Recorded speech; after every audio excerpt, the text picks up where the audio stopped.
आखिर तुम सारा दिन घर में करती क्या हो? पतियों के लिए सीख। एक दिन जब पति घर आया तो उसने देखा कि घर बहुत गंदा हुआ है। बच्चे बाहर नाइट सूट में खेल रहे हैं।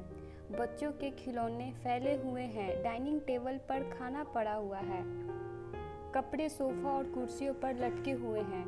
गीला टॉवल बेड पर ही पड़ा है, जिसे पति ने ही नहाने के बाद वहां छोड़ दिया था। अखबार भी सोफे पर यूं ही फैला हुआ था।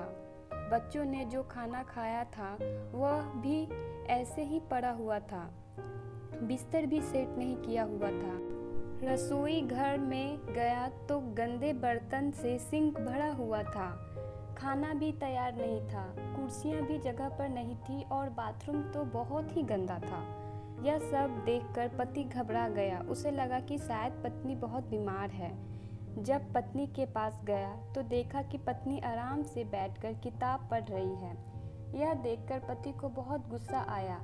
पति गुस्से में चिल्लाया, घर इतना गंदा पड़ा है और तुम यहाँ आराम से बैठकर किताब पढ़ रही हो।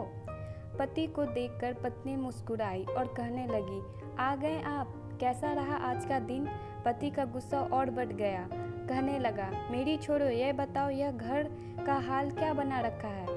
पति का प्रश्न सुनकर पत्नी मुस्कुराई और कहने लगी, आप ऑफिस से आने के बाद मुझसे कहते हो ना कि मैं इतनी थकी हुई क्यों हूँ और मैं सारा दिन घर में करती क्या हूँ जो इतनी थक जाती हूँ। तो देखिए, आज मैंने कुछ नहीं किया। अक्सर पतियों का यही प्रश्न होता है, आखिर तुम घर में करती क्या हो सारा दिन जो इतनी थक जाती हो। अगर एक दिन पत्नी घर का सारा काम काज छोड़कर आराम करने लग जाए तो आप घर में कदम भी नहीं रख पाओगे। आप अगर घर के बाहर जाकर काम करते हैं तो घर में भी पत्नियों को कुछ कम काम नहीं होते। आप तो अपने काम का वेतन लेते हो, लेकिन पत्नी तो घर के काम का वेतन भी नहीं लेती। संडे की छुट्टी तो आप और बच्चे बड़ी खुशी से मनाते हो, लेकिन आपकी पत्नी को तो उस दिन भी छुट्टी नहीं होती। फिर भी पता नहीं क्यों पतियों के मन में यह प्रश्न आता है कि पत्नियां आखिर घर में करती क्या है सारा दिन। इसलिए पत्नी के कामों की भी इज्जत करें और पत्नी को भी आदर सम्मान दें। दोस्तों, अगर आपको स्टोरी पसंद आई हो तो please like, share and subscribe. Thank you.